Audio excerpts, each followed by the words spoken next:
Hey everybody, and welcome back to Embird. My name is Sue and I am from OML Embroidery, and today we're going to make a really cool pumpkin mug rug. Now, I did this video in PE Design 10, so if you're looking for that, that's what one I did yesterday. This one's in Embird, and the idea of doing this is that we can be creative. So let's get started on making our mug rug. So the first thing I want to do is set it up. Now you click on the hoop, and I want to do it in the 5x7 hoop. I think the 4x4 may be a little bit too small, but you can do it whatever size that you want. You can do it on your biggest hoop, you can do it on your smallest hoop, whatever you think. For me, I'm going to keep it the same and do the 5x7. So we want to set this up, so let's set the parameters for the size, So let's set the side up. Now, I'm going to use shapes because we're trying to use what is built in. So when you use a shape, now I went ahead of myself and just kept going. I'm going to pick the outline, and then we're going to pick shapes, but you have to put it down. You have to put one node down, then you can pick a shape. And I think we're just going to do a square, just kind of pull it out. I'm always off to the side, but I'm just going to do it like that. Then you right click and then you go to elements and then you generate the stitches. Then you can move it over and then you can size it, because I never seem to pull it out right. So I'm just showing you guys that it doesn't actually matter. You can fix it up afterwards. Now let's look down at the bottom of the size. So it's 4.5 by 4.5. That's probably a pretty good size. So 5x5 almost size. Yeah, sure. Now you can mess around and make it perfectly square. I'm not too worried about it. And that color is just fine. I'll make it red maybe. You want the stops in it. So color stops, the easiest way to do it is by putting a color stop in, then your machine will stop. Or if you're on a multi-needle machine, it makes it easier to program the stops in. So that's our first one, and this is our placement line. So it is going to be stitched out on the stabilizer, and we can use tearaway for this one. So it's stitched on the stabilizer to let us know where we're going to place our batting and our fabric. So once that's down, what we're going to do is right click, and we are going to, I guess we could do copy and paste if you wanted. There are shortcuts for it. Copy and paste. We've got a second one, and we're going to change the color because again we want that color stop in there.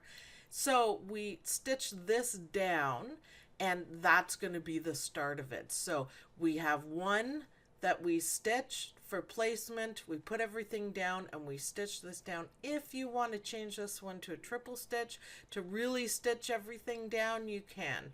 I'm not going to. So what we're going to do now is we're going to paste again. So now we have a third one. Let me change the color, left click and drag for the color.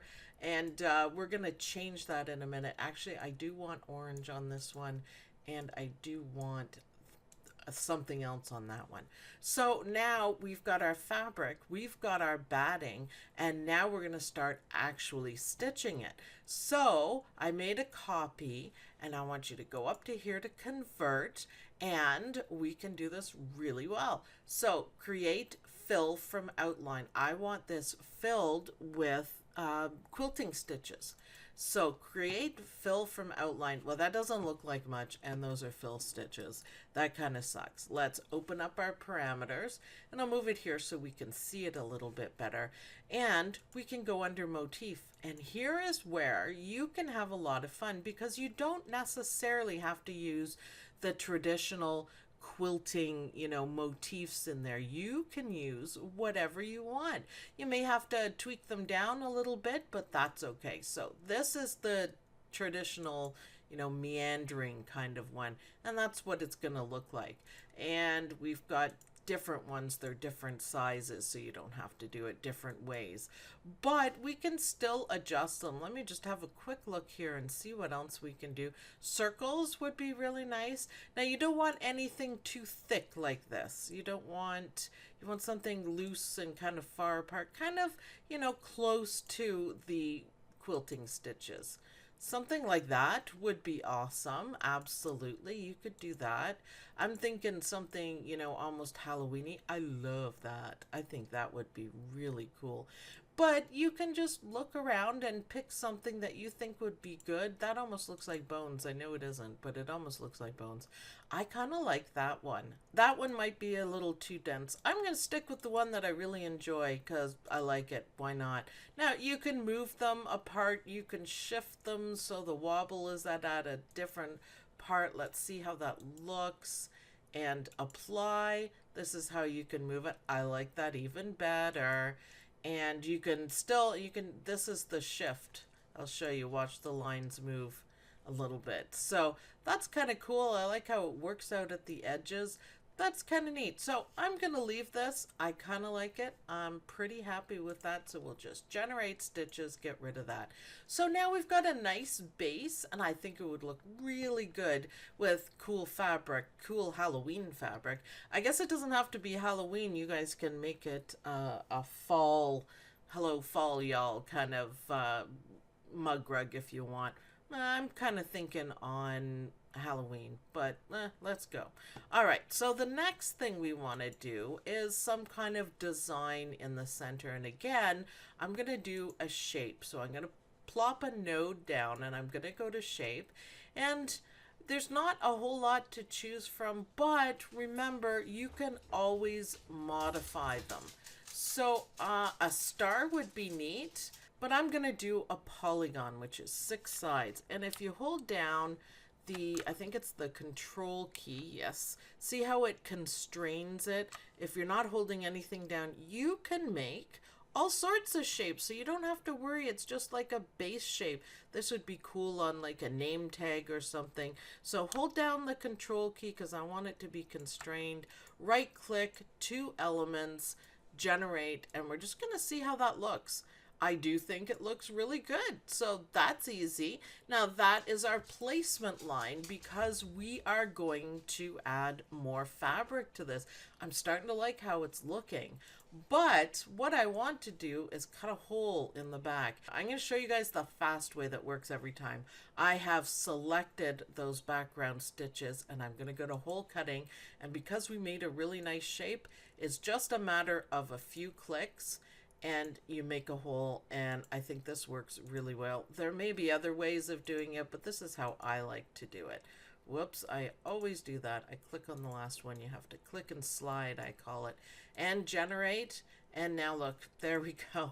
Boom and done. And that makes it a lot faster. Thank you, Embird, for making that so much easier for me. Let's see how we look in 3D. We don't have a whole lot done, but I like it. I like it. I even like the size of the middle part. So that's our applique fabric. Now our applique fabric, that's our placement. So we got to go over everything. That's our placement. So we're going to copy and then we're gonna paste. So this is like the tack down, and then you trim it and then paste one more time, and we're gonna change that to zigzag or E-stitch. So let's go into the parameters here, and we've got it on single stitch. Now we have lots to choose from, and we're gonna play around with a couple of those for the covering stitches because I think we can step it up a little bit.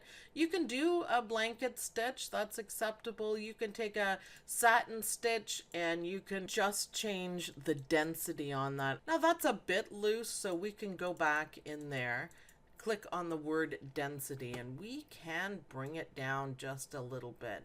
Placement line, and then you put your fabric down and it's going to stitch it down, and then you trim your fabric and then it's going to zigzag down, and we're going to rock it out.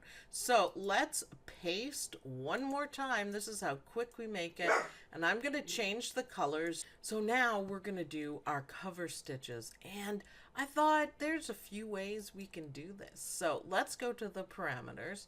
Let's bring this down here. And, okay, we can do satin stitches. Let's have a look at that. Yeah, that's okay. We can switch it to applique, which is basically the same thing. It didn't change or anything.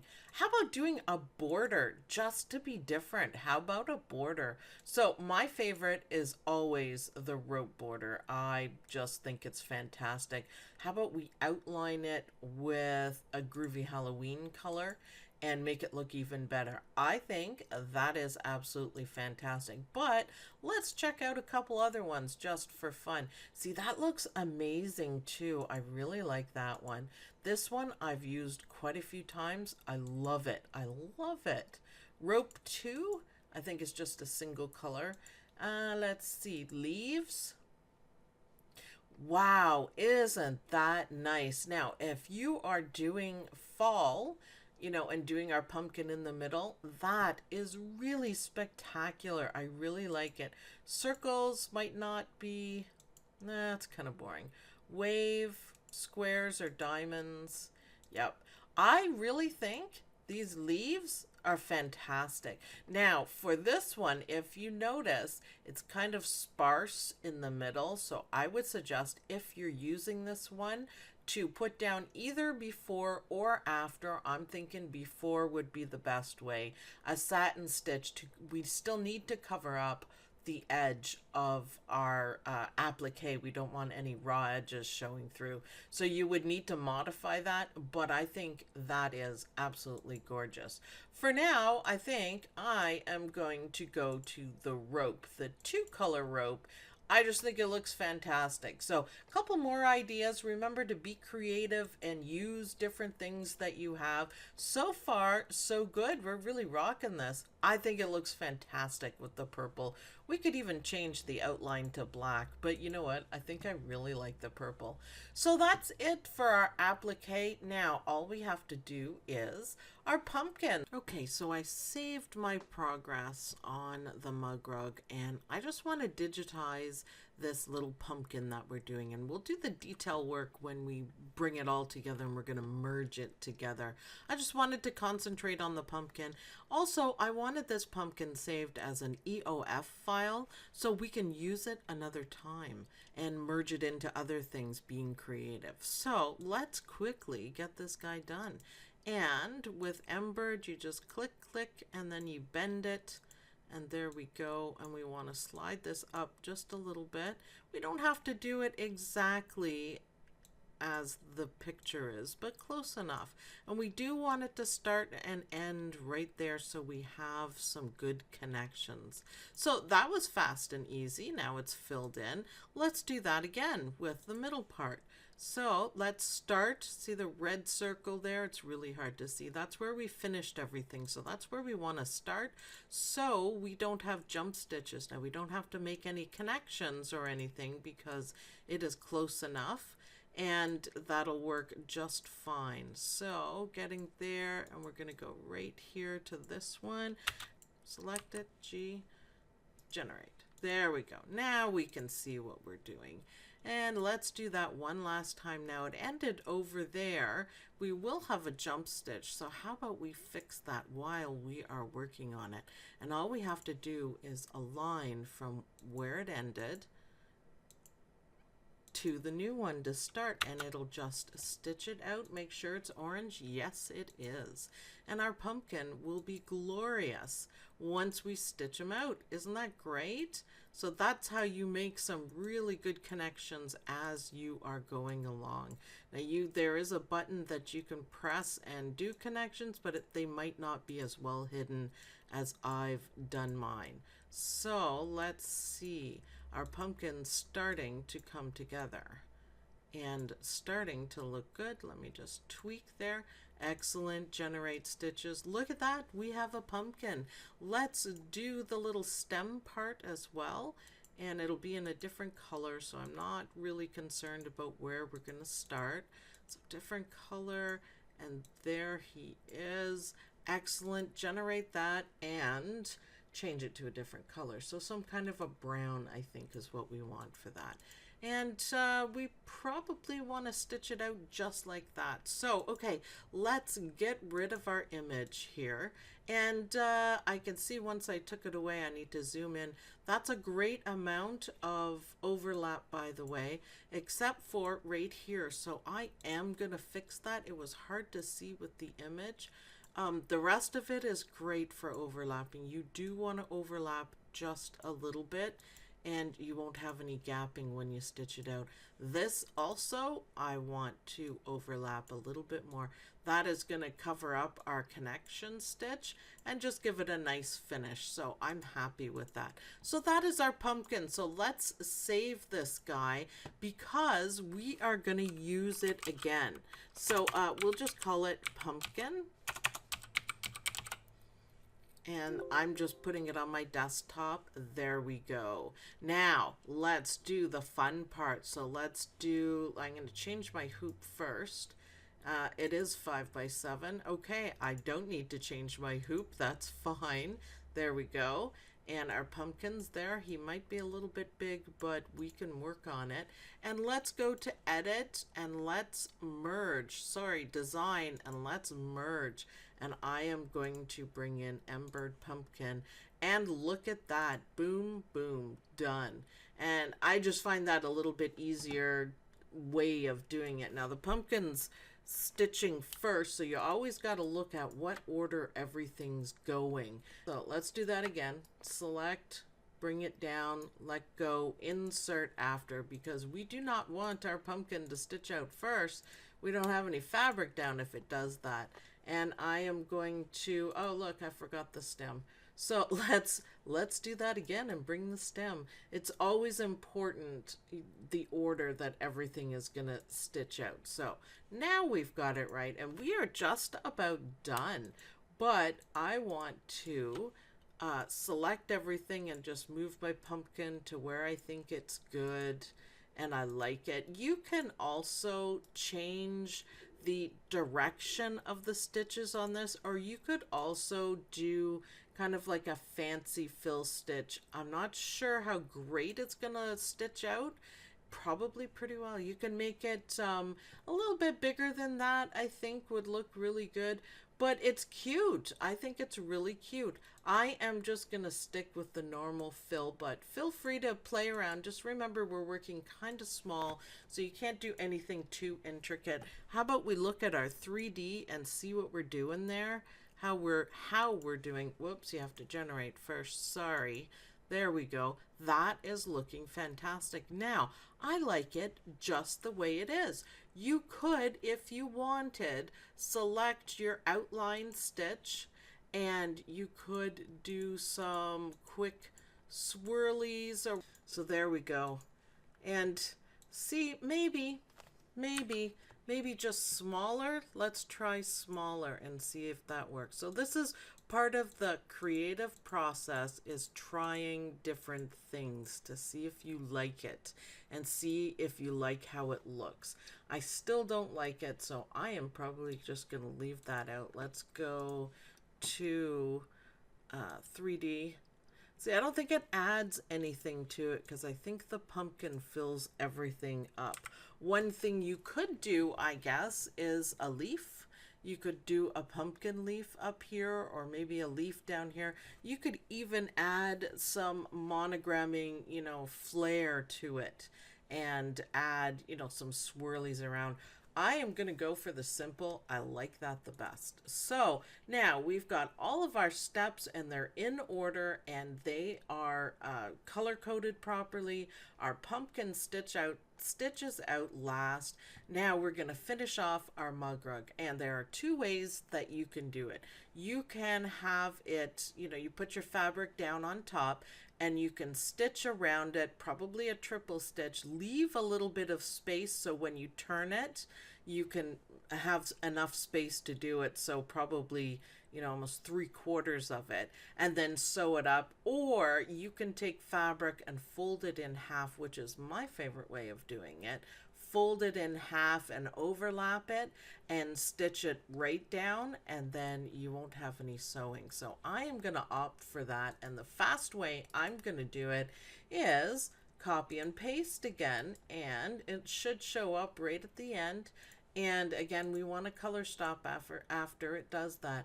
I'm going to right click on it, parameters, and I am going to go to a different stitch. So triple stitch for that and generate stitches, and look at that. So this is part 1 of the video. Part 2 will be stitching this out on my Dream Machine 2. So join us for that video. That should be coming out tomorrow. So thanks everyone for watching. I hope you guys enjoyed this video. I hope you will stitch out your own mug rugs and be creative and change things and do different things and really enjoy it. So thanks everyone for watching, and I'll see you guys in the next video. Bye!